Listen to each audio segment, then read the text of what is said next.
दिवा चरत्तो च हरंत ये बलि तस्माहिने रखंत अपमत्ता।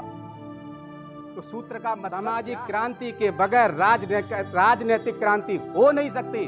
अगर हो भी गई तो उस मौसमी पौधे की भांति होगी जो जरा से हवा के झोंके से वो उखड़ जाता है, नहीं चल सकता वो। आप चिंतन कर सकते हैं। बाबा साहब कितने लंबे समय से मैं कह रही हूं, मुझे उठा लो, मैं बूढ़ी हो गई हूं, मुझे चलना नहीं जाता, चला नहीं जाता, मेरे घुटने काम नहीं करते हैं, मेरी कमर का नाम कितनी झुक गई यहां पर आते आते।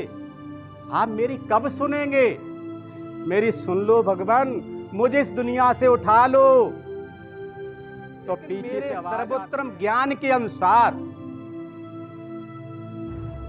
मैं चाहता हूं आपकी दीक्षा किसी उम्र दराज, अनुभवी, शीलवान अगर भिक्षु से होगी तो भारत के लिए अवश्य ही महान संदेश जाएगा, महान संदेश जाएगा। सही में आज मुझे बड़े दुख के साथ कहना पड़ता है कि 20 साल में भंते संगरक्षित जी की किसी ने सुनी नहीं।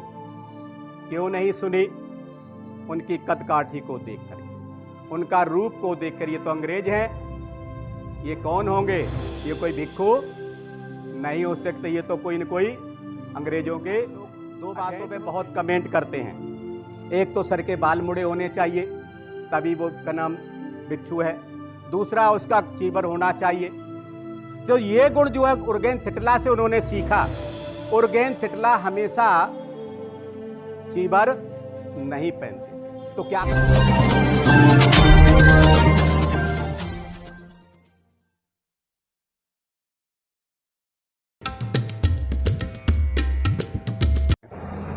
नमन करता हूं और नमन करता हूं मैं बोधिसत्व बाबा साहब डॉक्टर भीमराव अंबेडकर जी को। मैं उन सबको भी नमन करता हूं। करोड़ों करोड़ों की आबादी में कुछ बिरले लोग ही होते हैं जो ऐसे धम्म का काम करते हैं। यहाँ पर उपस्थित त्रियत्न बौद्ध महासंघ के मेरे 6 धम्मचारी, 25 से ज़्यादा धम्ममित्र, उपस्थित बुजुर्ग, महिलाएं, प्यारे प्यारे बच्चे, आप सभी का मैं हार्दिक अभिनंदन करता हूं। त्रियत्न बौद्ध महासंघ के ये इस एरिया में प्रथम कार्यक्रम में आप सभी को मेरा बार बार हर बार प्यार भरा जय भीम, नमो बुद्धाय। बहुत अच्छा लग रहा है। हमारे बीच में बहुत ही क्रांतिकारी व्यक्ति बैठे हुए हैं अपने परिवार के साथ, जो पूरे भारत में भ्रमण ही नहीं करते हैं बल्कि वो अनछुए पहलुओं को उजागर करते हैं। बहुत सारी बातों को वो बताने का प्रयास करते हैं समाज को, जो सही में आम आदमी तक पहुंचाना बहुत कठिन काम है। मैं कई तो ऐसे पहलुओं को देखता हूं तो मेरी आंखों में आंसू आ जाते हैं। उन परिवारों से रूबरू कराते हैं मीडिया के माध्यम से। तो मैं ऐसे क्रांतिकारी व्यक्ति जो पति पत्नी दोनों ही बैठे हुए हैं, एक का तो नाम 2 बार जय भीम लेना पड़ता है, ये भी ऐतिहासिक का बात है। नाम है उनका जय भीम, तो क्या करना पड़ेगा? जय भीम को जय भीम। और उनका साथ देने वाली, मीडिया में आज अपनी धाक जमाने वाली और एक नया मुकाम पहुंचाने वाली, एक अगर कोई पायदान छूटता है तो दूसरे दान पर पहुंच जाती हैं वो। तो मैं एनवी न्यूज़ चैनल की मालिक नीलम बौद्ध को मैं बार बार जय भीम, नमो बुद्धाय करता हूँ। आप 100 साल से ज़्यादा उम्र तक जिएं और हमारे समाज को जगाने का कार्य करते रहें। भाई और बहनों, और एक बात मैं पहले बता दूं, हो सकता है मैं नया हूं, मात्र 5 साल का हुआ हूं, अगर मेरे बोलने में कहीं गलती हो जाए तो कृपया इशारा कर देना। मैं बोर करना नहीं चाहूँगा आपको, मैं ज़बरदस्ती सुनाना नहीं चाहूँगा, ये मेरी आदत है। तो मैं बात करना चाहता हूँ भंते संगरच्छ जी। कौन है ये भंते संगरच्छ जी? बहुत सारे लोगों को सही माने में अभी भारत में मालूम ही नहीं है, नहीं मालूम है, और इसीलिए हम भंते संगरच्छ जी को नहीं समझ पाते हैं। सच बात तो ये है कि भंते संगरच्छ जी का जन्म भारत में नहीं, इंग्लैंड में हुआ, और बहुत बड़े परिवार में भी नहीं हुआ है, छोटे से परिवार में हुआ है, और ज़्यादा धनी परिवार में भी नहीं हुआ है। अभी हमारे इससे पहले धर्मचारी मित्रोधन जी ने बताया था, एक बात उनके बारे में बताई थी, तो मैं उस बात को न कह करके मैं जो है कुछ और अलग बात कहना चाहता हूँ। भंते जी का नाम, जैसा कि ईसाई परिवार में पैदा हुए थे, उनका नाम डेनिस लिंगवुड था। बचपन में वह बीमार हुए, और कुछ ज़्यादा ही बीमार हुए, और उस बीमारी के दौरान उन्होंने एक वज्र क्षेत्र का सूत्र, प्रज्ञा सूत्र का अध्ययन किया। तो उन्हें लगा कि मैं ऑलरेडी तो बुद्धिस्ट हूँ, और मुझे इसे और ज़्यादा गहराई में जाना चाहिए। उस समय मात्र इनकी 16 साल की उम्र थी, और जब उन्होंने डायमंड सूत्र को पढ़ा, उनका जीवन बदल गया। आप लोग भी वाकई गहराई से अध्ययन करते हैं, उसका चिंतन मनन करते हैं, तो आपका भी जीवन और ज़्यादा गंभीर हो सकता है। वो रतन सूत्र की मैं 2 लाइनें बताऊंगा, जिनकी वजह से भंते संगरच्छ जी का जीवन बदल गया।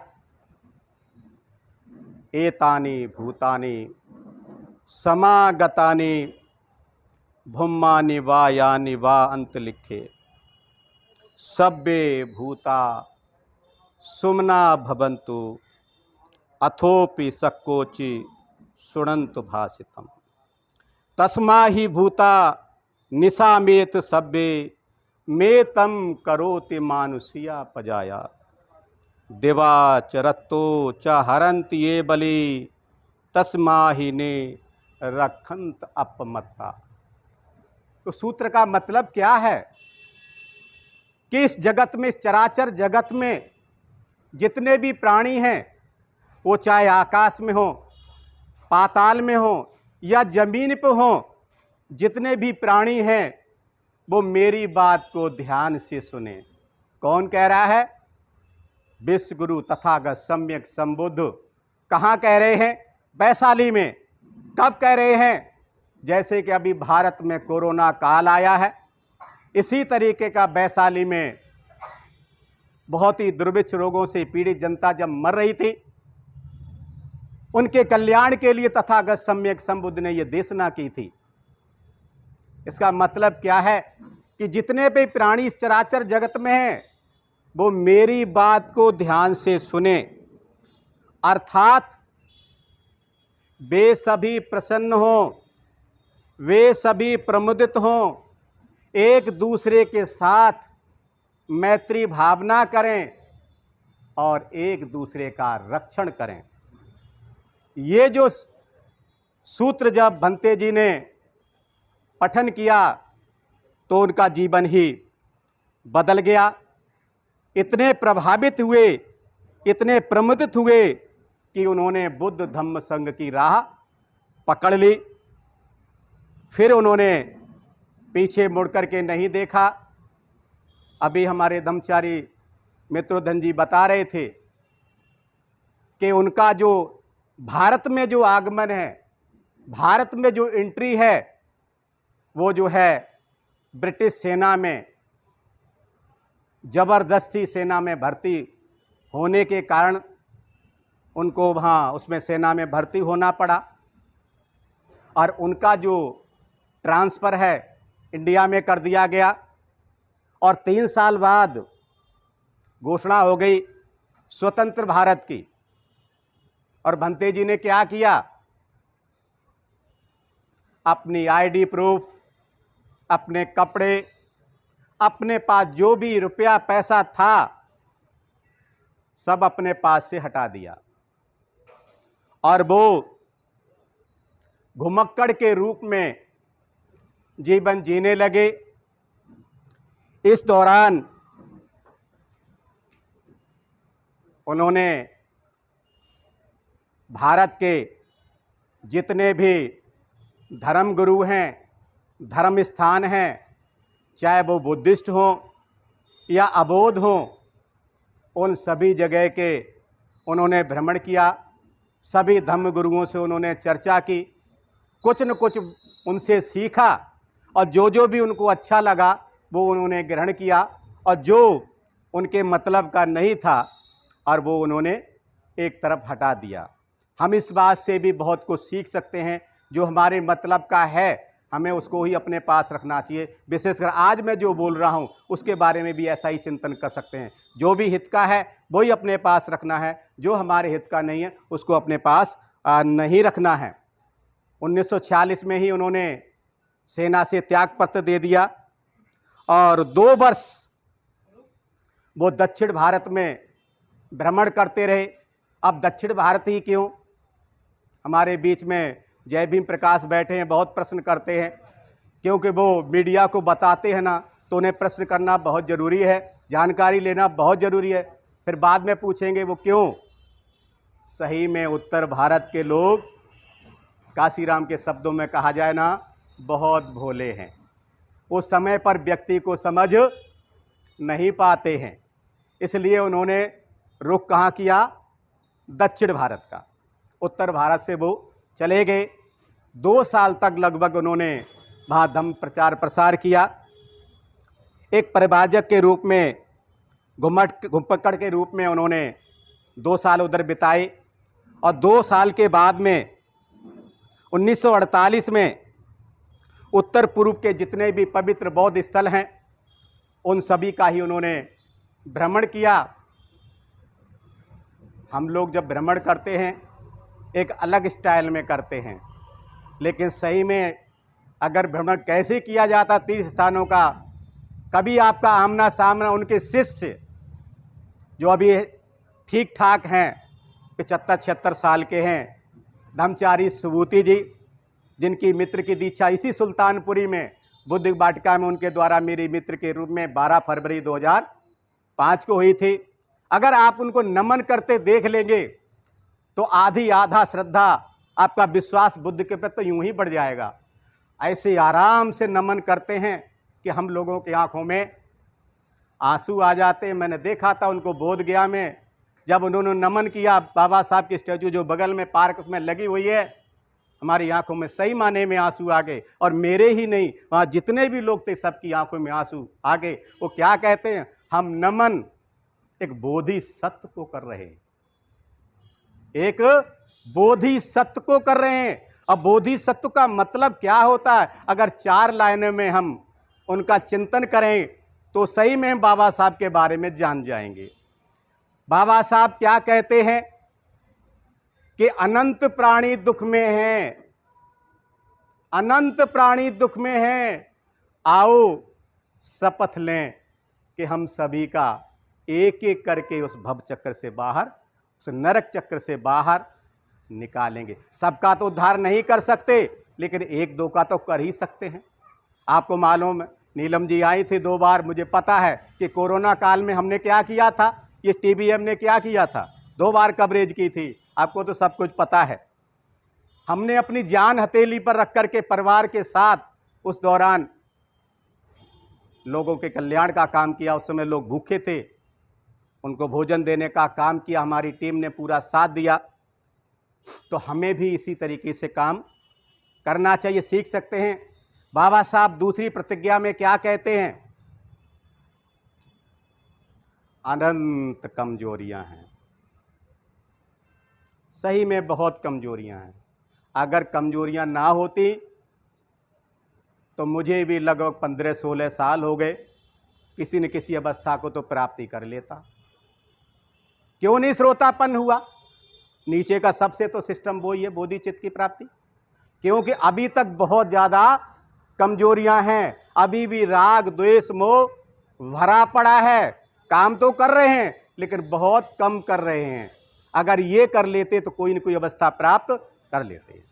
तो हमने अपनी कमजोरियों को देखना है। ये बाबा साहब कहते आओ शपथ लें, एक एक करके उनको हम दूर करेंगे।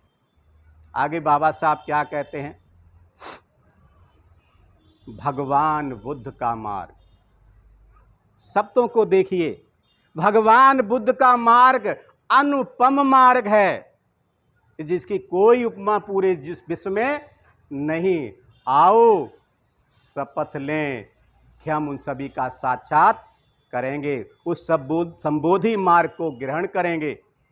और चौथी जो प्रतिज्ञा है, जो तीसरी की बाद में हो गई है गलती से मेरे से सीरियल में, क्या कहते हैं बाबा साहब? अनंत सत्य हैं। इसको हमें समझना पड़ेगा।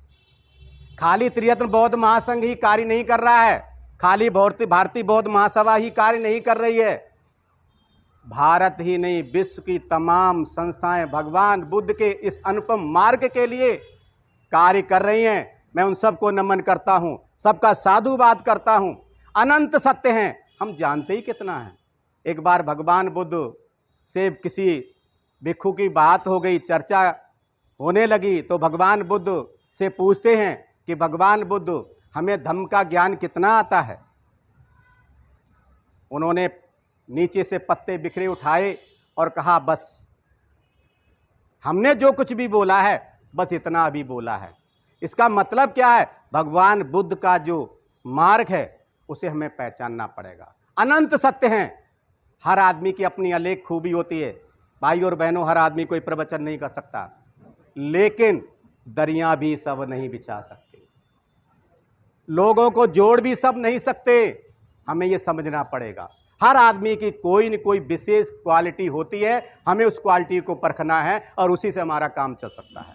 हम होता क्या, हम दूसरों की कमियां या कमजोरियां देखते हैं। अगर कमजोरियों को बजाय अगर हम उसकी खामियों को देखेंगे तो शायद अपना जीवन और आगे बढ़ सकता, आध्यात्मिक विकास हो सकता है। तो 1948 में उन्होंने हमारे उत्तर भारत के जितने भी केंद्र हैं उन सभी की यात्रा की। 1949 में, इसी दौरान 1949 में बैसाख पूर्णिमा के दिन, 1949 में बैसाख पूर्णिमा के दिन उर्गेन परम पूज्य उर्गेन भंते चंद्रमणि जी से दीक्षा ली, भंते संरक्षित जी ने। बहुत सारे लोग कहते हैं कि उन्होंने दीक्षा कहाँ ली, कब ली, कैसे ली। तो 1949 में ली। और उनके जो दीक्षा के गुरु कौन हैं? उर्गेन चंद्रमणि जी। शुरुआत में मैंने बोला था बाबा साहब के धर्म वो गुरु भाई, इस तरीके से दोनों कौन हैं? एक ही गुरु के दोनों शिष्य हैं तो गुरु भाई हुए। वहाँ पर उन्होंने बर्मी भिक्खु से दीक्षा ली और उससे पहले उर्गेन थिटला से इंग्लैंड में ही उनसे उन्होंने पंचशील की भी दीक्षा ली थी। एक सहायक दीक्षा कहते हैं जिसको हमारे त्रियत्न बौद्ध महासंघ में आम आदमी की जबान में उसको बौद्ध दीक्षा कहते हैं। और वो भी एक अजीब है, जो उर्गेन थिटला हैं वो चीवर नहीं पहनते थे हमेशा, और भंते जी भी हमेशा चीवर नहीं पहनते। बहुत सारे लोग दो बातों पे बहुत कमेंट करते हैं, एक तो सर के बाल मुड़े होने चाहिए तभी वो का नाम भिक्षु है, दूसरा उसका चीवर होना चाहिए। तो ये गुण जो है उर्गेन थिटला से उन्होंने सीखा। उर्गेन थिटला हमेशा चीवर नहीं पहनते थे। तो क्या करते थे फिर जब चीवर नहीं पहनते थे? उस समय द्वितीय गृहयुद्ध चल रहा था और गेंद तिटला जितने भी घायल हैं, विशेष रूप से जो घायल हैं, उनको कंधे पे लाद कर या स्ट्रेचर मिल जाता था, जैसे भी मिलता था वो वहां पर अस्पताल पहुंचाने का काम करते थे। अब चीबर में क्या ये काम संभव है? इतना भारी चीबर होता है, दिक्कत हो सकती है, इसलिए वो चीबर हमेशा नहीं पहनते थे। और भंते जी ने भी यही किया। भंते जी की कई जो शिष्य हैं, शुरुआत में पूरा का पूरा सब चीबरधारी ही थे। आप देख रहे हैं उनके गले में पीत केसा है और हमारे गले में सफ़ेद है। इसका कारण क्या है कि वो गृहत्यागी थे और हम गृहस्थ हैं, इसलिए उनका केसा और हमारा केसा में यही अंतर है। इसलिए ये भी हमेशा चीबर नहीं पहनते थे। महत्वपूर्ण है समाज की सेवा करना। अब आप किस रूप में करते हैं? चीबर के रूप में करते हैं या सादा कपड़ों में करते हैं, ये आपके ऊपर है। और इसलिए उन्होंने वहाँ से उनसे सीखा। 1949 में पाली और बौद्ध दर्शन का अध्ययन करते हुए बनारस में बिताया। जो बनारस हमारी प्रमुख बौद्ध स्थली है। 1950 में प्रारंभ में ही उनके जो आचार्य हैं, हमारे बीच में बहुत सारे बुजुर्ग बैठे होंगे, उन्होंने देखा भी होगा, परम पूज्य भंते जगदीश काश्यप जी उनके आचार्य थे। वो उन्होंने उनको आदेश दिया कि जाओ आप जो हिमालय की पहाड़ियां हैं कालिंपोंग में, वहाँ आपको काम करना है, वहाँ ज़्यादा ज़रूरत है लोगों को धम्म की। तो वहाँ पर उन्होंने काम किया और जैसा कि मैंने बताया था 1949 में ही उन्होंने भंते चंद्रमणि जी से बैसाख पूर्णिमा के दिन दीक्षा ली थी। और मेरे एक प्रश्न पूछा गया था और सही में मुझे उसका मालूम भी नहीं था उत्तर। एक बहुत ही बुजुर्ग हैं, साहित्यकार हैं, रचनाकार हैं, दिल्ली के वो शिरोमौरी हैं। उन्होंने मुझे पूछा कि वो भिक्षु कैसे, ऐसे बोला, उनकी पवज्या किसके द्वारा हुई और कहाँ हुई, वो भिक्षु कैसे हो गए?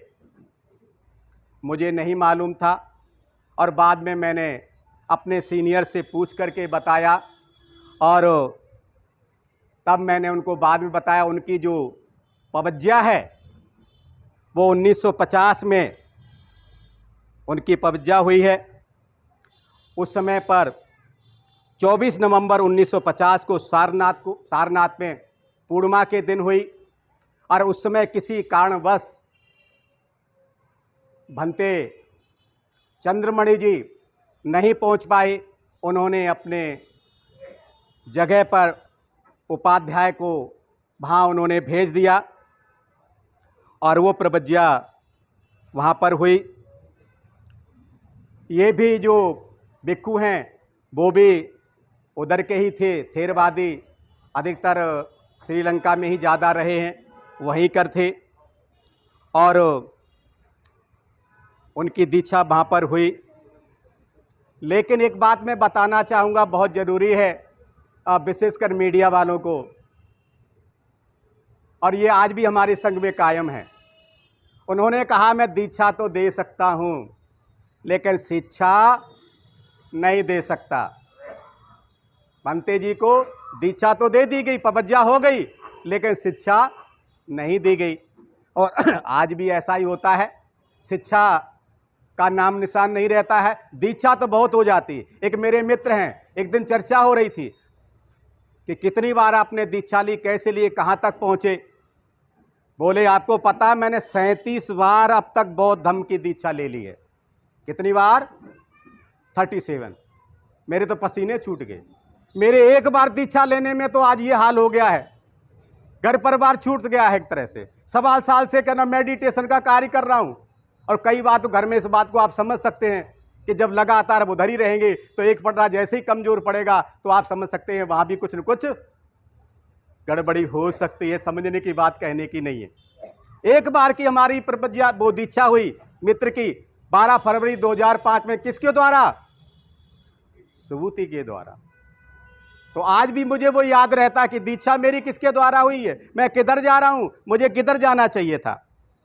तो भंते जी ने बाकी जो शिक्षा का काम है, जो बर्मी भिक्खु हैं, थेरवादी भिक्खु, महायानी नहीं, उनका सारा सिस्टम थेरवादी भिक्खुओं द्वारा हुआ है, ये भी मैं स्पष्ट करना चाहता हूं।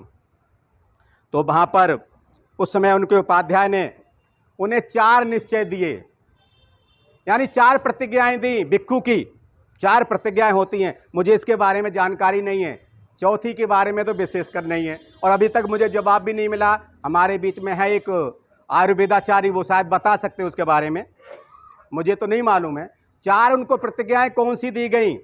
पहली बात, दान के भोजन पर निर्भर रहना होगा, जो भी आपको मिलेगा भिक्षाटन करना होगा। दूसरी बात, कूड़े से उठाए गए जो चीथड़े हैं उनका आपने अपने आप अपने हाथों से चीबर बना करके पहनना होगा। तीसरी बात, रहने के लिए आप मठाधीश नहीं बन सकते, विहाराधीश नहीं बन सकते, आपको कंदराओं में या वृक्षों के नीचे आश्रय लेना होगा। कितना कठिन होता है भिक्खु का जीवन, क्या हम इसको समझ पाए हैं? क्या वाकई आज उसका निर्वाह हो रहा है? और जो चौथी उनको प्रतिज्ञा दी गई, चौथा जो निश्चय दिया गया, मैं अभी तक नहीं समझा हूं, लेकिन फिर भी जो है वो बताना चाहूँगा, वो है बीमारी के लिए, बीमार होने पर गौमूत्र का सेवन। अब उसके द्वारा दवाइयाँ बनती होंगी, मुझे इसके बारे में जानकारी नहीं है।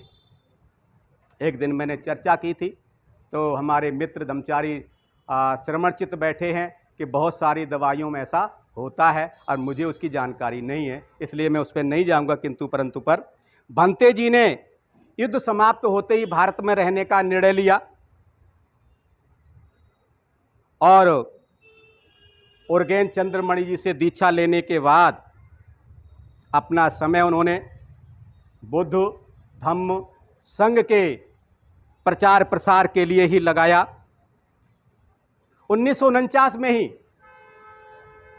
बाबा साहब के बारे में भंते संग्रत जी को पता चला कि भारत में कोई ऐसा बोधिसत्व है जो समाज के कल्याण के लिए दिन रात एक किए हुए है।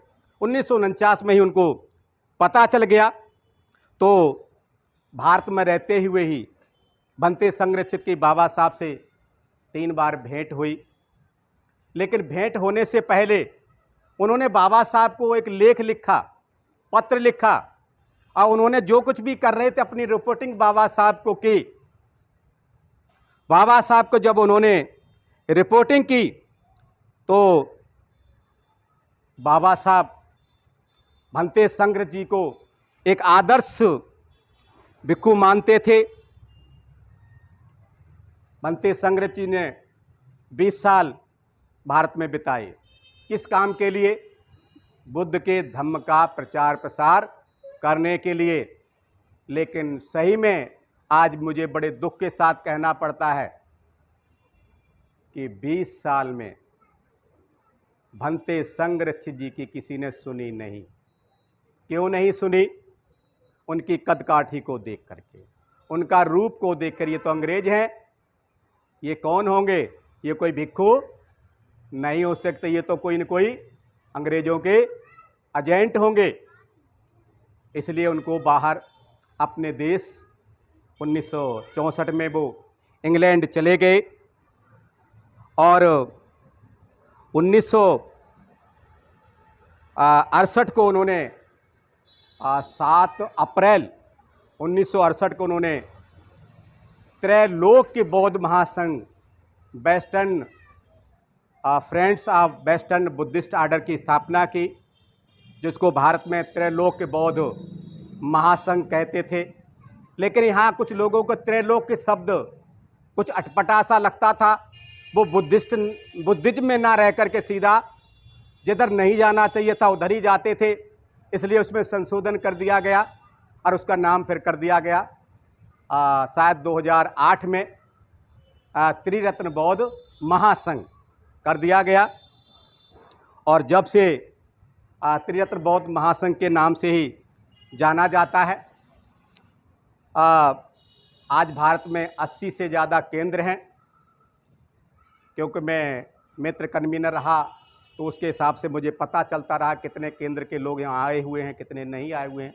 तो उस हिसाब से लगभग 80 से ज़्यादा केंद्र कार्यरत हैं। एक बात मैं और बताना चाहता हूँ कि बाबा साहब से भंते संघ रक्षित जी प्रभावित क्यों हुए और उन्होंने ये चीवर का रूप न लेकर के काम करने को महत्व क्यों दिया। एक बाबा साहब का लेख छपा था, बुद्ध उनके धम्म का भविष्य, मैं साथ में लाया हूँ, आंखें खुल जाती इससे। इसमें बाबा साहब 3 बातों को कहते हैं। क्या कहते हैं? धम्म के प्रचार प्रसार के लिए पहली बात,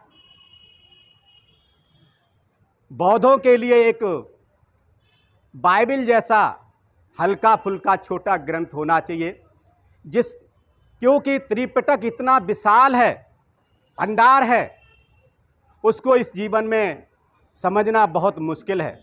इसलिए वो क्या चाहते थे, कोई हल्का फुल्का ऐसा हो, उस सारांश रूप में भगवान बुद्ध की जो शिक्षाएं हैं, उनका जो सिस्टम है उसमें होना चाहिए। और ये कार्य बाबा साहब ने स्वयं अपने जीवन काल में कर दिया और उसकी प्रस्तावना लिखते लिखते संसार से विदा हो गए। अगर बाबा साहब कुछ और सालों तक रह जाते जीवित तो शायद इस देश की काया पलट हो सकती थी। क्यों? बाबा साहब जिस तरीके से कहते थे उस तरीके से करते भी थे, और जो करते थे वो ही कहते थे। दूसरी बात, एक काम तो उन्होंने पहला अपने जीवन में खुद किया, और दूसरा उन्होंने क्या कहा था कि भिक्षु संघ के उद्देश्य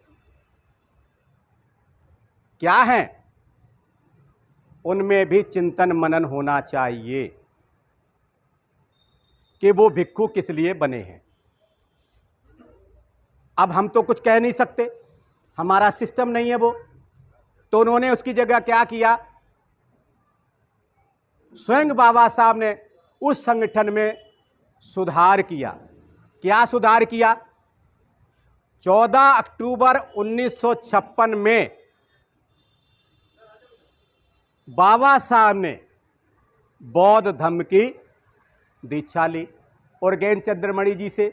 लेकिन 13 अक्टूबर 1956 की शाम को 4 बजे चंद्रमणि जी से चर्चा भी की संघ के बारे में। बहुत चिंतित थे वो।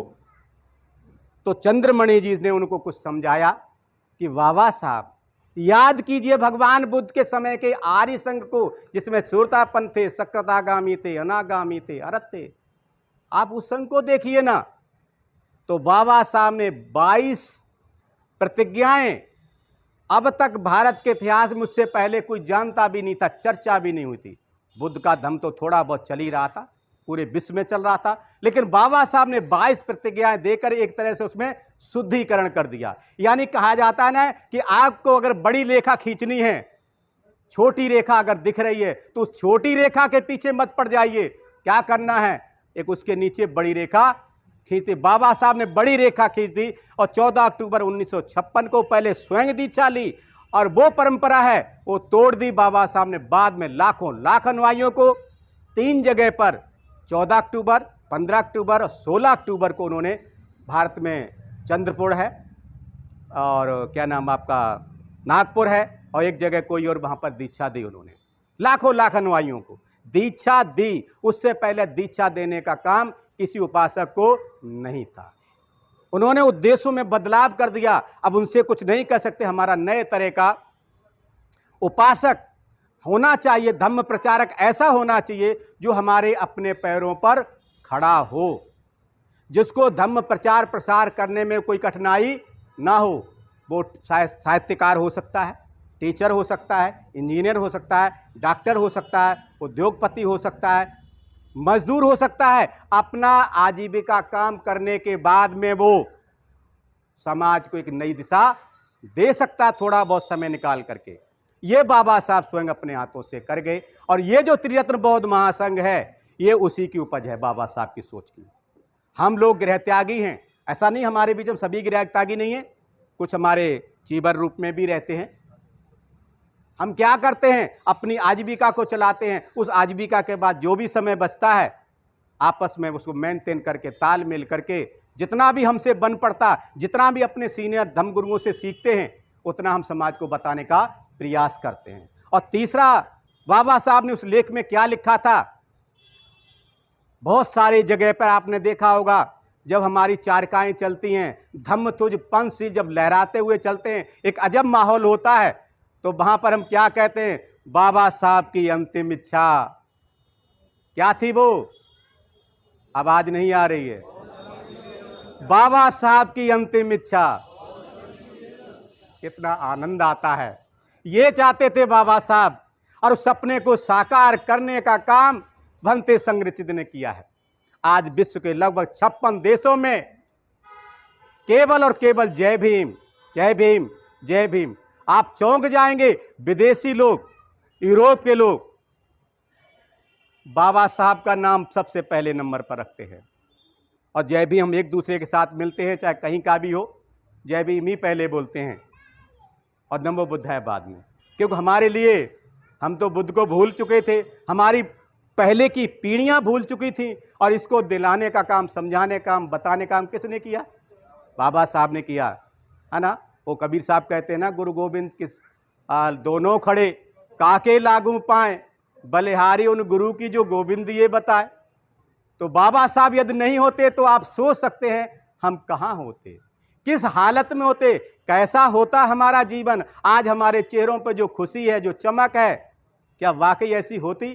तो देख सकते हैं पूर्व के लोगों के बारे में। और ये 3 बातों में 2 बातें बाबा साहब अपने जीवन में पूरा स्वयं कर गए। और तीसरा जो उनका सपना था कि भारत बौद्धमय होना चाहिए, और ये काम स्वयं भंते संग्रचित ने किया है। आज भारत के लगभग 80 केंद्रों में त्रिरत्न बौद्ध महासंघ के धम्मित्र है, धम्मचारी हैं। अपना काम करने के बाद, सम्यक आजीविका को अपनाने के बाद जो भी समय बचता, यही धम्म का काम कर रहे हैं। तो मैं आगे कुछ बातें और बताना चाहता हूं, क्योंकि अगर मैं बाबा साहब के साथ बोलूँगा तो आज का जो हमारा विषय है उससे मैं भटक जाऊंगा और समय हमारा फिर कम पड़ जाएगा।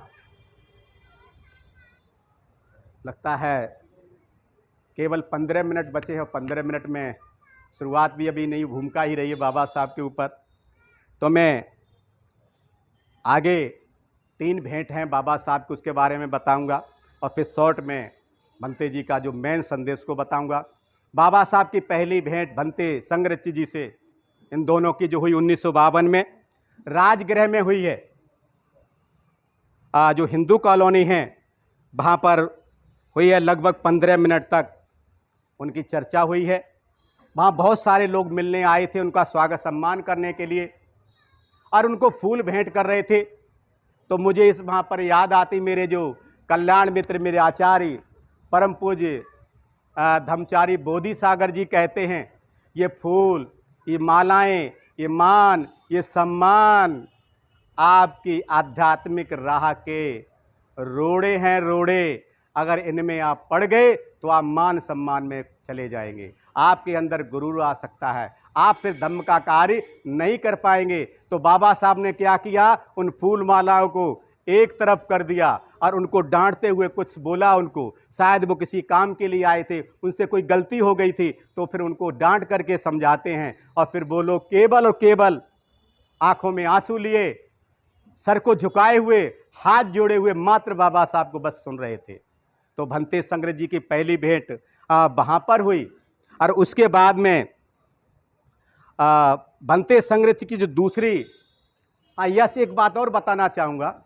जब भंते संग्रचित जी को बाबा साहब ने देखा तो एक बहुत ही तल्ख टिप्पणी की।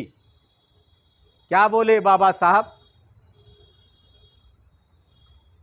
भंते संग्रचित, मैंने सुना है आपने महाबोधि सोसाइटी के अंदर, अपनी सोसाइटी में एक बंगाली ब्राह्मण श्यामा प्रसाद मुखर्जी को आपने अपनी संस्था का अध्यक्ष बना रखा है। तो भंते जी ने कहा, बाबा साहब वो मेरी महाबोधि सोसाइटी नहीं है और मैं उनका अध्यक्ष भी नहीं हूँ। वो केवल लेख लिखते थे। फिर लगे हाथों भंते जी ने उनसे पूछ लिया, बाबा साहेब भारत में बुद्ध के धम्म का भविष्य क्या है? बहुत ही चिंतनीय प्रश्न है। तो बाबा साहब बहुत ही गंभीर मुद्रा में बोले, आज भी हमें चिंतन करना पड़ेगा कि भारत में मेरा ही कोई भविष्य नहीं है। ये बाबा साहब के शब्द थे। कितना अच्छा जवाब, कितना चिंतनीय सवाल है हमारे सबके लिए। क्या वाकई हमारा भविष्य है क्या? अगर नहीं है तो हम क्या कर सकते हैं? और द्वितीय भेंट जो है 1954 में मुंबई में ही जो बाबा साहब ने नींव रखी थी, मुंबई का सिद्धार्थ कॉलेज, उसके सबसे ऊपर के लेवल पर तट पर होती है। वहाँ बाबा साहब कुर्सी पर बैठे हुए हैं कमरे में, बगल में माई साहब खड़ी हुई है और वहाँ पर बाबा साहब से उनकी जब भेंट होती है तो वहाँ चर्चा होती है। और वो बाबा साहब जो भंते संग्रह जी से बहुत बड़ी उम्मीद करते थे, उनको आदर्श भिक्खु मानते थे, मैं पहले ही बता चुका हूँ। और बाबा साहब ने भंते जी को भारत में बौद्ध धर्म के पुनर्जीवन के लिए उसके बारे में कुछ चर्चा की, बताया तथा कहा मेरा शेष जीवन भारत में बौद्ध धर्म के प्रचार प्रसार के लिए ही रहेगा। ये बाबा साहब ने कहा था। काश वो कुछ समय तक और जिंदा रहते। बाबा साहब डॉक्टर अंबेडकर जी ने भंते जी से पूछा, ये बहुत ही विचारणीय प्रश्न है, बहुत सारे लोग नहीं जानते इस बारे में, क्या आप मुझे, मेरे परिवार को त्रिरत्न पंचशील की दीक्षा देंगे क्या? तो भंते जी का जवाब सुनिए। भंते जी कहते हैं, मैं निश्चित रूप से स्वीकार कर लेता और मैं बहुत खुशहाल अपने आप को समझता यदि आपकी दीक्षा मेरे हाथों होती। लेकिन मेरे सर्वोत्तम ज्ञान के अनुसार मैं चाहता हूं आपकी दीक्षा किसी उम्रदराज, अनुभवी, शीलवान अगर भिक्षु से होगी तो भारत के लिए अवश्य ही महान संदेश जाएगा, महान संदेश जाएगा। ये थी संग्रह जी की बात। और अगर मेरे पास कोई आ जाए, अगर मैं भिक्षु हूँ कि मैं दीक्षा लेना चाहता हूँ, तो मैं क्या करूँगा? एक और हमारा शिष्य बढ़ जाएगा। यही हो रहा है ना। लेकिन भंते जी ने क्या कहा? एक महान संदेश जाएगा भारत को। तो फिर उनकी भी दीक्षा बाद में, उस समय तो बाबा साहब ने कुछ नहीं कहा, लेकिन अवश्य चिंतन किया होगा, मैं गारंटी के साथ कह सकता हूं, क्योंकि बाद में 14 अक्टूबर 1956 को बाबा साहब की दीक्षा किसके द्वारा हुई? उर्गेन चंद्रमणि जी से। ये उर्गेन का मतलब क्या होता है? और भंते जी को भी उर्गेन कहते हैं, चंद्रमणि के सामने भी उर्गेन कहते हैं। और मीडिया वाले बाद में पूछेंगे उर्गेन क्या होता है ना। उर्गेन का मतलब होता पवित्र, उर्गेन का मतलब होता सुस्पष्ट, उर्गेन का मतलब होता शुद्ध। और आप सभी जानते हैं जहां होते हैं बुद्ध वो जगह हो जाती है शुद्ध, और जहां नहीं होते हैं बुद्ध वो जगह नहीं हो पाती है शुद्ध। तो उर्गेन का मतलब ये है। और जो तीसरी प्रतिज्ञा है, तीसरा जो मिलन है, तीसरी जो भेंट है, बाबा साहब की दिल्ली में 26 अलीपुर रोड पे हुई है। मेरा दिल्ली के मित्रों से निवेदन है, जो विशेष मेहमान हमारे बाद में आ रहे हैं, अगर आप सीट पे बैठे हैं तो कृपा करके उन मेहमानों को सीट देंगे तो ज़्यादा अच्छा रहेगा।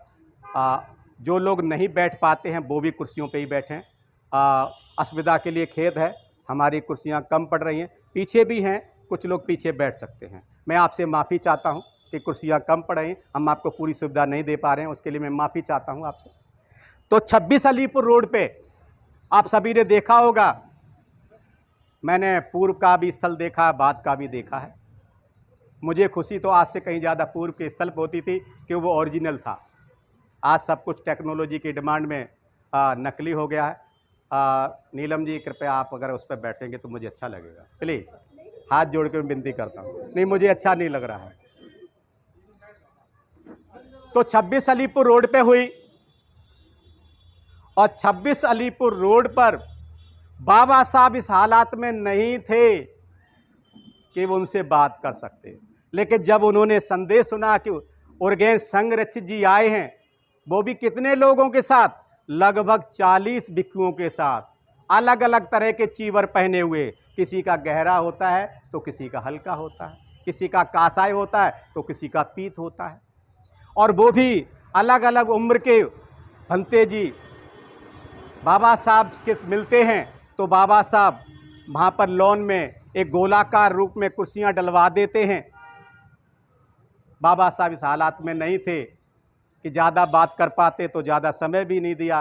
बाबा साहब को मना भी किया। बाबा साहब से भंते जी ने कहा कि मैं बस तो आपके दर्शन करने के लिए आया हूँ, आपको एक नज़र देखने के लिए आया था और मैं बस जाऊँगा, मैं आपको ज़्यादा कष्ट नहीं दूँगा। लेकिन फिर भी बाबा साहब ने हाथ करके उनको बिठाया और बिठाने के बाद चर्चा हुई, उनसे बात हुई। तो एक जो आखिरी संदेश है अब मैं उसको बताना चाहूँगा कि बाबा साहब बहुत उनसे प्रसन्न थे, लेकिन हालात उनकी नहीं थी। कुछ कहते जा रहे थे, वो स्पष्ट था, स्पष्ट नहीं था। हम उनकी भावना को समझ सकते हैं। बाबा साहब से उन्होंने कुछ चर्चा की, जाने का आदेश उनको मांगा, तो अंत में उन्होंने कहा, बाबा साहब ने भंते संरक्षित जी, आज भी भाई और बहनों और नई पीढ़ी के नौजवान साथियों, हमें उस संदेश से सीख लेना चाहिए। बाबा साहब क्या कहते हैं?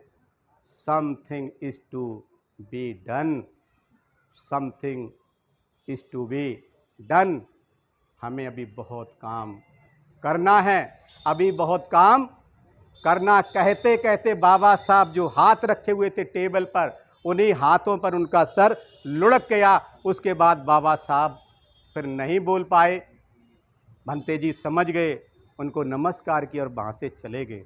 भाई और बहनों, वाकई अगर हमारी श्रद्धा बाबा साहब में है, अगर वाकई हम बोधिसत्व मानते हैं, हमारा दोहरा जीवन है, हम आधा आधा कर सकते हैं और उस आंदोलन को आगे चला सकते हैं। हम कुछ न कुछ समय इस आंदोलन के लिए हम दे सकते हैं। बाबा साहब के आखिरी संदेश को हम चरितार्थ कर सकते हैं। अब मैं भंते जी की प्रमुख जो शिक्षाएं हैं, जो उन्होंने हमें दी हैं, विशेषकर जो त्रिरत्न बौद्ध महासंघ के जो धर्मचारी हैं, धम्ममित्र हैं, उनके लिए हैं, क्योंकि बाकी लोगों को मालूम नहीं है और यहाँ बार बार चर्चा हो रही है। आप सभी को मालूम है, वो पहले मैं बताना चाहूँगा। वो भंते जी की जो पहली शिक्षा है हम लोगों के लिए, चाहे वो धर्मचारी हो, धर्मचारी हो, धम्ममित्र, वो है क्या है? शरण गमन। और भगवान बुद्ध ने भी शरण गमन को प्राथमिक शिक्षा दी है। शरण गमन का मतलब क्या है? शरण गमन बौद्ध लोगों की प्रारंभिक क्रिया है, शुरुआती क्रिया है। अगर हम शरण गमन करते हैं तो ही हम बौद्ध हैं, और नहीं तो फिर हम बौद्ध कैसे हैं?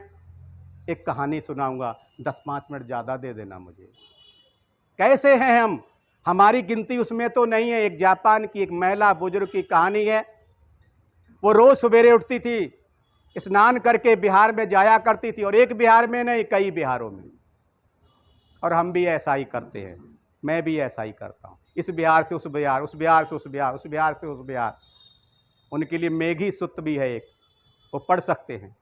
क्या करती थी? जाती थी, फूल फेंकती थी दूर से ही, फिर नमस्कार करती थी, फिर बैठती थी कुछ समय तक, हम आप समझ सकते हैं, ध्यान करती थी। और उसके बाद में भगवान बुद्ध के फोटो के नज़दीक, स्टैचू के नज़दीक जाती थी। भगवान, मैं बूढ़ी हो गई हूँ, मेरे से चला नहीं जाता है। आपको पता है कितने कष्ट से मैं यहाँ तक पहुँचती हूँ? आपको समझ आता है क्या? मैं कितनी थक जाती हूँ, यहाँ तक आती हूँ। मुझे उठा लो ना। कब उठाओगे? मैं कहते कहते थक गई हूँ, आप मुझे उठाते ही नहीं हैं। और उस कहकर शिकायत करके चली जाती। अब ये बुद्ध इस बात को सुनेंगे क्या? ऐसा मार्ग बताया क्या उन्होंने? उन्होंने कहा कि मैं तो मार्गदाता हूं, मोक्षदाता तो नहीं, तो फिर मोक्ष कैसे करेंगे? अगले दिन आती थी फिर वही बात, फिर अगले दिन आती थी वही बात, अगले कई दिन हो गए। एक दिन क्या हुआ, कुछ भिक्षु वहां आ गए, तो उन्होंने एक दिन तो सुन लिया। दूसरे दिन उनमें से एक बुजुर्ग भिक्षु है, उसने सोचा इसको कुछ न कुछ तो संदेश देना ही पड़ेगा। जैसे किसा गौतमी को दिया, विशाखा को दिया, तो जा करके जैसे वो वहां पहुंचने वाली थी, उन्हें पता था टाइम का, उससे पहले पीछे जा करके वो भिक्षु बैठ गया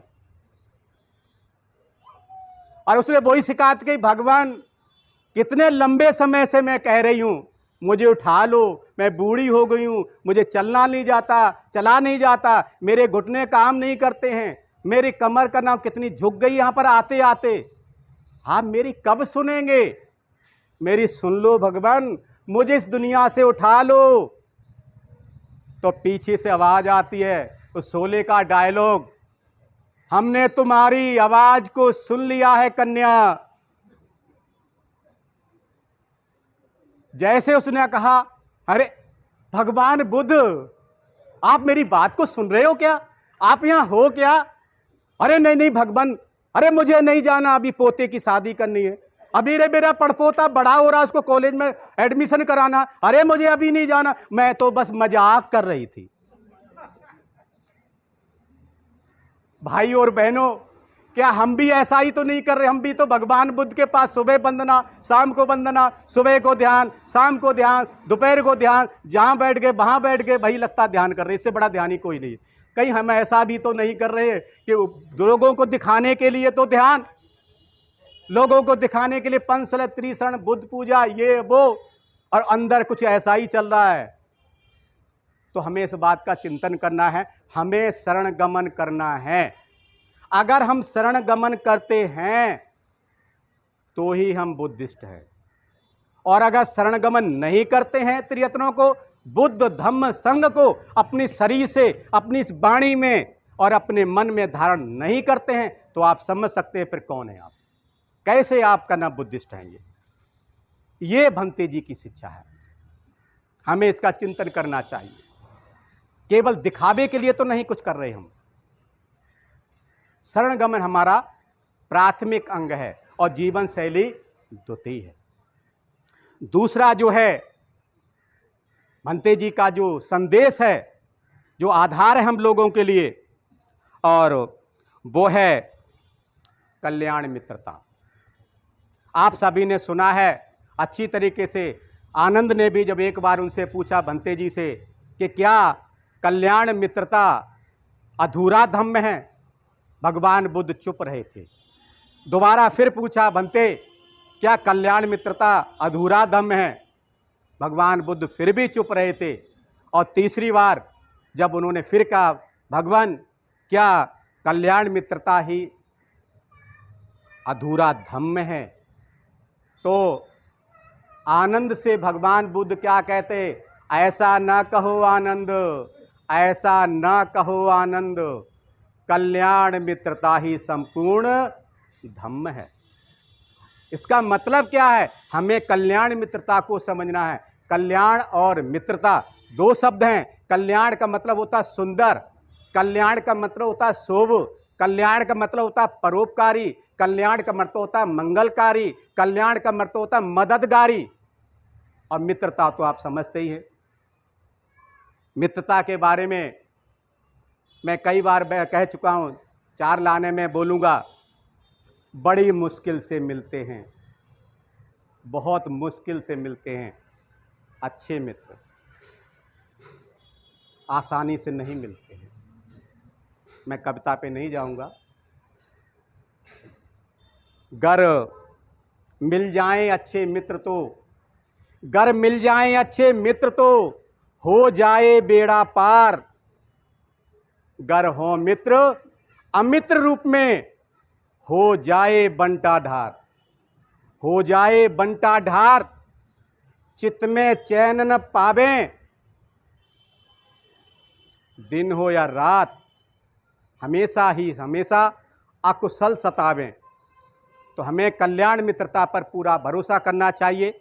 जो हमसे ज़्यादा सीनियर हैं, जो हमसे ज़्यादा अनुभवी हैं, जो हमसे ज़्यादा जानकार धम्म के ज्ञाता हैं, साथ ही साथ आचरणशील हैं, उनके ध्यान में रुचि है, उनके ध्यान के कुछ अनुभव हैं, उनके अंदर मैत्री है, एक दूसरे को मदद करने की भावना है, एक दूसरे से सुसंवाद करने की भावना है, ऐसे लोगों के साथ हमें अपनी कल्याण मित्रता बनानी चाहिए।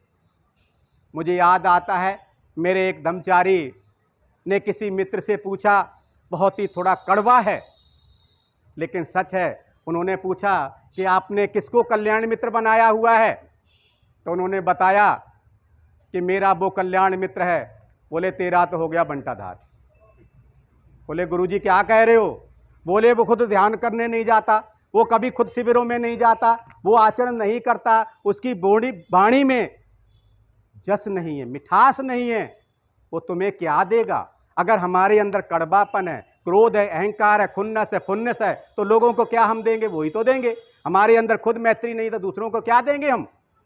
तो हमें इस बात को समझना चाहिए। यहाँ एक मैं कल्याण मित्रता के ऊपर एक और छोटी सी बात कहना चाहता हूँ कि मेरे बहुत अच्छे मित्र हैं और आज भी मित्र हैं। अभी 3 महीने के लिए श्रामणे दीक्षा लेकर के और वहाँ पर जो फरकाबाद में संकिसा है वहाँ पर हैं। अभी धम्मचारिणी श्रद्धा बजरी ने मुझसे बात कराई थी, तो पहली बार विपश्यना करने गए वो और लौट के आए। वो मुझे कल्याण मित्र कहते हैं। मैं उनको मना करता हूँ, मैं आपका कल्याण मित्र कैसे हो सकता हूँ? मेरी बात तो मानते नहीं। आप अपना अलग तरीके से चलते हैं, हमारा सिस्टम अलग तरीके से है, लेकिन नहीं मानते हैं। और जब जाएंगे तो मुझे पूछेंगे मैं जा रहा हूँ, आएंगे तो मुझे रिपोर्ट देंगे, जहाँ होंगे बीच में वहाँ रिपोर्ट देंगे। तो पहली बार विपश्यना से लौट के आए, मुझसे मिलने आए, रिपोर्टिंग किस प्रकार से करते हैं मुझे बहुत अच्छी लगती है, आपको बताना चाहिए। कह रहे कल्याण मित्र जी बहुत अच्छा लगा, बहुत खुशी हो रही है, हमें कुछ मिला? बोले हाँ। मैंने क्या मिला? मैं तो श्रोतापन्न हो गया। एक शिविर में, एक विपश्यना के शिविर में मेरा तो पसीना छूट गया। मैंने कि मुझे तो कितनी साल हो गए ध्यान करते हुए, शिविर करते हुए, आज एक ऐसा व्यक्ति महामानव मिला है जो एक ही कदम शिविर के अंदर श्रोतापन्न हो गया। मैं तुरंत उठा कुर्सी पे से और मैंने दोनों हाथ जोड़े, सीधा मेरी आदत सरेंडर हो गया, पैरों में बिछ गया। मैंने धन्य है गुरुजी, आज मुझे श्रोतापन के दर्शन हो गए। बोले ये क्या कर रहे हो? हमने आपने ही तो कहा मैं श्रोतापन्न हो गया, मुझे कोई अवस्था प्राप्त नहीं है, तो फिर मैं तो अवस्था प्राप्त को नमन करूंगा। बेशक मैं आपका कल्याण मित्र हूं, लेकिन आप कहना हमसे आगे निकल गए, मेरा कर्तव्य बनता है कि मैं आपको क्या बोलते हैं, अभिवादन करूं, आपका धन्यवाद करूं, साधुवाद करूं। तो यहाँ कहने का मतलब ये, अगर हमसे जूनियर भी कोई आगे निकल रहा है तो हमें उसका भी सम्मान करना चाहिए। ऐसा नहीं कि मैं सीनियर हूं, मैं पहले धम्मचारी बना हूं, या मैं पहले संघ में आया हूं, मैं सीनियर हूं, तो फिर वही आप पर लागू हो जाएगा हिंदू धर्म का अहम ब्रह्मास्मि, वही शब्द आप पे लागू हो जाएगा। तो कल्याण मित्रता का मतलब ऐसे लोगों के साथ मित्रता करनी है जो आपका कल्याण करने वाले हैं, जो ध्यान करने वाले हैं, जिनके पास धम्म के तत्वों की गहरी जानकारी है, उसको हमने समझना है। और तीसरी शिक्षा क्या है? बोधिसत्व आदर्श। बोधिसत्व के बारे में 4 प्रतिज्ञाएं हमने बताई थी, उस आदर्श को हमने भी समझना है, उस आदर्श को अपनाना है। बोधिसत्व की 4 प्रतिज्ञाएं बताई थी। क्या? पहली प्रतिज्ञा, अनंत प्राणी दुख में हैं, आओ शपथ ले हम एक एक करके उस कीचड़ से निकालेंगे। दूसरी प्रतिज्ञा क्या? हम में अनंत कमजोरियां हैं, देखो उन कमजोरियों को, मैं अपनी कमजोरियों को देखता हूं, आप अपनी कमजोरियों की जिम्मेदारी ले सकते हैं, उनको देखिए, उनको बाहर निकालिए, आप शुद्ध हो जाएंगे और मैं भी शुद्ध हो जाऊंगा। तीसरी है अनंत सत्य हैं, हम उन सत्यों से दूर क्यों रहते हैं? चाहे हीनयानी हो, महायानी हो, वज्रयानी हो, या कोई भी यानी हो, थेरवाद के हो, महायान के हो, हम इसमें क्यों पढ़ते हैं? भंते संरचित करते, हम सभी परंपराओं का सम्मान करते हैं। तो फिर जहां जहां भी अच्छा हमें लगता है वहां से ले लेना चाहिए, उनको ग्रहण करना चाहिए। जहां जहां से भी अच्छा मिलता है हमें उस आदर्श को अपनाना चाहिए। चौथा क्या है? भगवान बुद्ध का मार्ग अनुपम मार्ग है। क्या अभी तक हमें यही नहीं पता चला? 37 इसमें कह रहा था, हमने 37 बार दीक्षा ली है, हमने बंधु हम आपसे कुछ जानना चाहते हैं। आप 37 बार हैं तो 37 बोधि पक्ष तो जानते होंगे। बोले ये क्या होता है? 37 बार दीक्षा लेने वाला क्या कहता है ये क्या होता है? मैंने कहा आप अष्टांग मार्ग बता सकते हो? बोले मुझे नहीं मालूम। हमने पंचशील की जानकारी दे सकते हो? बोले नहीं मालूम। 4 आर्य सत्यों को बता सकते हो? बोले नहीं मालूम। अरे आप ये 4 शून्यता बता दीजिए? बोले नहीं मालूम। हमने ध्यान की अवस्थाएं बता दी? बोले नहीं मालूम। 37 बार दीक्षा ली।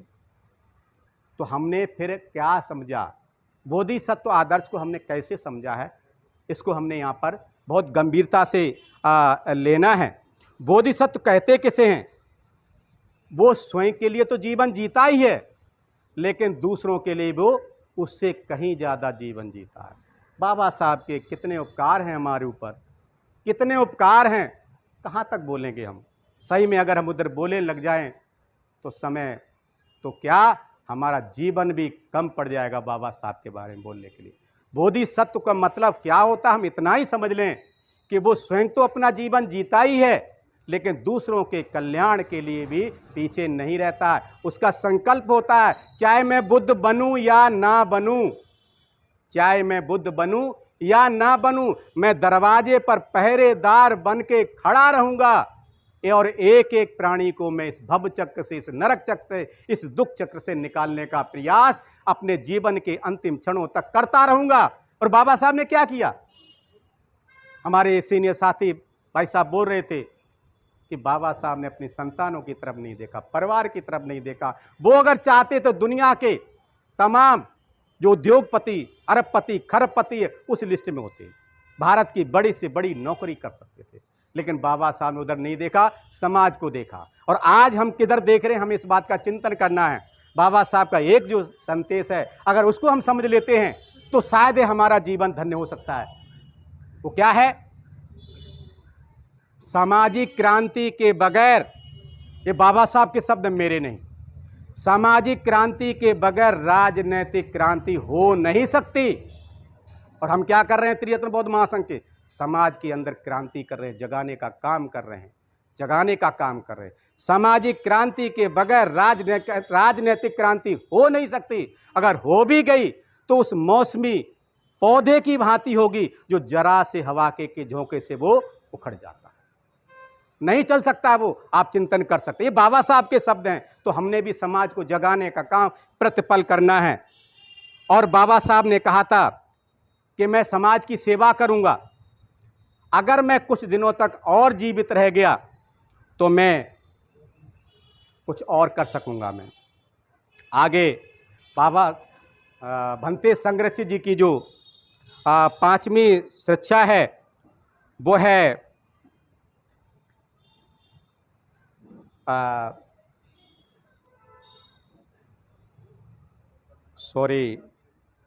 गंभीरता से धम्माचरण करने वाले अंतर्दृष्टि को प्राप्त कर सकते हैं और वो श्रोतापन बन सकते हैं। समय ज़्यादा हो रहा है तो मैं बस 2-4 लाइनों में ख़त्म करूँगा। अगर सही में हम मेहनत करते हैं, ध्यान करते हैं, त्रिरत्नों को अपने जीवन में ग्रहण करते हैं, तो सही में हम किसी न किसी अवस्था को प्राप्त कर सकते हैं। श्रोतापन होता क्या है?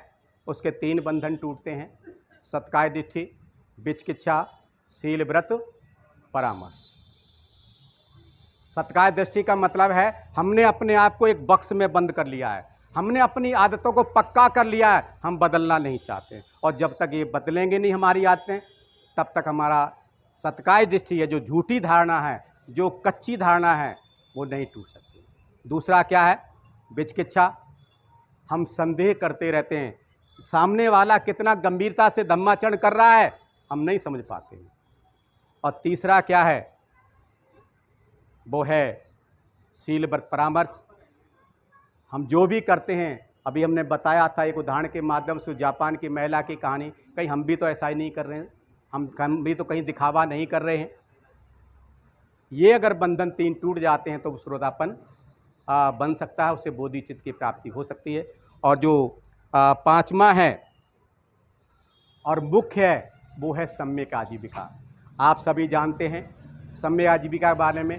ऐसी आजीविका जिससे किसी दूसरे प्राणी को कष्ट ना हो, दुख ना हो, ऐसा हमें काम करना है जिससे कि औरों को कोई किसी प्रकार की हानि ना हो। हमारे त्रिरत्न बौद्ध महासंघ में पाश्चात्य देशों में हर केंद्र पे ये सम्यक आजीविका के प्रोजेक्ट चालू हो गए हैं।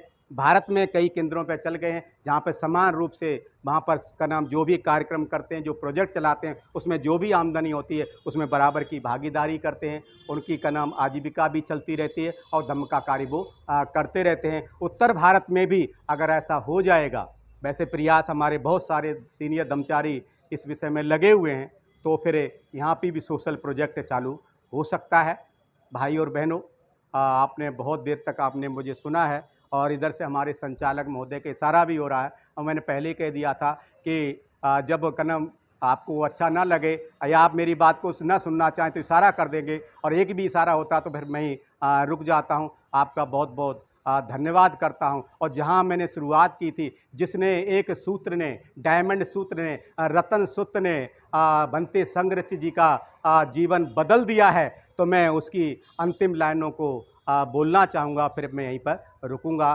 भगवान बुद्ध की जो देशना है वो वहाँ पर भगवान बुद्ध कहते हैं, एतानि भूतानि समागतानि भूमानि वा यानि वा अंतलिखे तथा गतम देव मनुष्य पूजितम बुद्धं नमस्सामि सुवत्ति होतु। एतानि भूतानि समागतानि भूमानि वा यानि वा अंतलिखे तथा गतम देव मनुष्य पूजितं धम्मं नमस्सामि सुवत्ति होतु। एतानि भूतानि समागतानि भूमानि वा यानि वा अंतलिखे तथा गतम देव मनुष्य पूजितं संघम नमस्सामि सुवत्ति होतु। अर्थात इस जगत में, इस चराचर जगत में जितने भी प्राणी हैं, उन सभी के द्वारा भगवान बुद्ध पूजनीय हैं, और ये वचन सच्चा है। इस सत्य वचन से आप सभी का मंगल हो, आप सभी का कल्याण हो। इस चराचर जगत में, इस पृथ्वी पर, आकाश में, पाताल में जितने भी प्राणी हैं, उन सभी के द्वारा भगवान बुद्ध की दी गई शिक्षाएं पूजनीय हैं। ये वचन सच्चा है, और इस सत्य वचन से सभी का मंगल हो, सबका कल्याण हो। इस चराचर जगत में, पृथ्वी पे, आकाश में, पाताल में जितने भी प्राणी हैं, सभी के द्वारा भगवान बुद्ध का जो अनुपम संग है, जिसमें श्रोतापन है, सकृतागामी है, अनागामी है, अरहत हैं, जिसमें बुद्ध बनते हैं, ऐसा संघ सभी के द्वारा पूजनीय है। ये वचन सत्य है। इस सत्य वचन से सभी का मंगल हो, सभी का कल्याण हो। आप सभी ने मुझे ध्यान से सुन लिया, मुझे यहाँ पर बोलने का मौका दिया, तो मैं आप सभी का बहुत बहुत साधुवाद करता हूँ। आप सभी को मैं नमन करता हूँ। यहीं रुकता हूँ। सबको मेरा प्यार भरा जय भीम, नमो बुद्धाय।